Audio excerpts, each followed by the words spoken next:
Wannan da kuke kallo matata ce, sunanta Kulwa, ga ta kamar mutumiyar kirki, kullum cikin karatun Qur'ani, amma azzaluma ce, makira, amma ku biyo mu ku sha kallo. Mai gida na ga yanzu zaka fita kuma ko karin kumallo ba kai ba.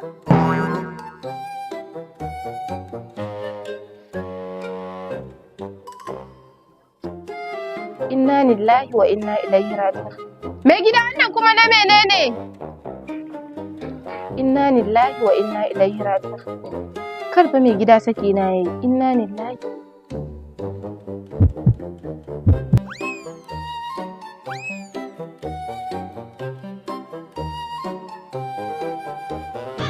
Malima, hakim, haba mu ba ga mana tafiya ba.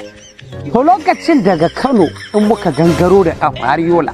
Sai ka ga jaki anya. Haba kararab tafiya ce kawai. Kai ya waye?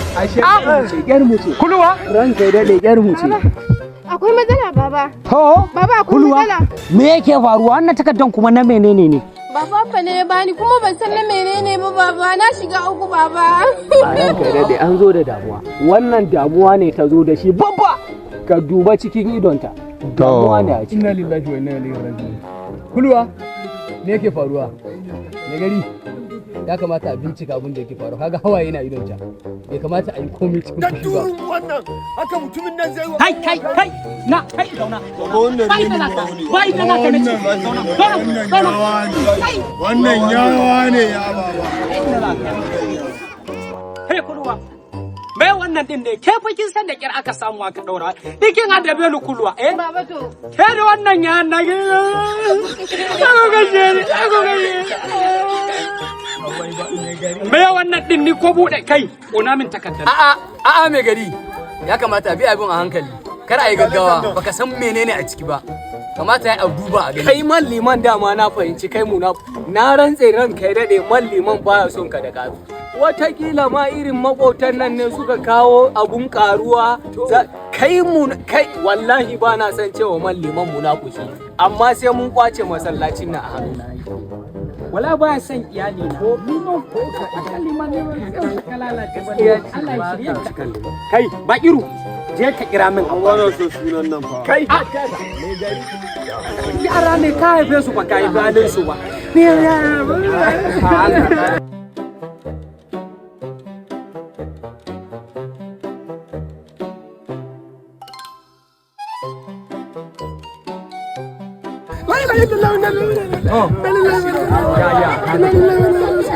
Bi hankali ma. Haba Bakiru, bi hankali. Kai balafar ubanka Usmanu ya haka ashe baka da kirki Usmanu ashe kai mutumin banza ne mutumin wannan da kake gani dama can na sha faɗa ma ya rena fada kuma abun da ake a fada bai son yiwa ba shakka munafuci ne wannan dole sai an masa hukuma ka san hukuma sai an masa sai an tade shi abi a hankali. Malam Usman me yake faruwa? Kali su kai mana bayani mai kyau. Malima, wannan matata ce. Sunan Kulwa. Amma munguwa ce, azzaluma ce, malima makira ce. Gidajen ta shida a garin nan. Ɗaya daga cikin gidan ta masu a cikin muke hayani da ita da yayanmu. Amma duk shekara yana biya kuɗin haya sama da shekara 10. Duk da nace zamu bar gidan ta ce ai ta fi jin daɗin zaman gidan kuma duk shekara ta ƙara min kuɗi. A tagon da nake noma na ce Ke daman Kulwa baki bashi labarin gidajen naki bane ko menene ne? Ye? Ke kulwa baki da gaskiya. Baki da adalci ko kaɗan. Baki kyauta ba. kaɗan kake zo na fadan nan. Amma Malam Usmanu menene a cikin wannan takarda? Wani takarda da ka gani wani abu ne suka cika na tallafin gwamnati tun wata shida baya. To shi da aka kawo takardan bata nan na naira miliyan 10. Jaddurin uwa ga ci gare shi. Baba na kwana takardar nan fa. Ta so mu na ta so. Kai miliyan 10 kai ka san na kona miliyan 10 amma Allah ba ka bani shahara na gari Allah ba wani suman da zaka yi munafiki da gawai ka bar fada in Allah da yana nada wani kwabrin ubanka.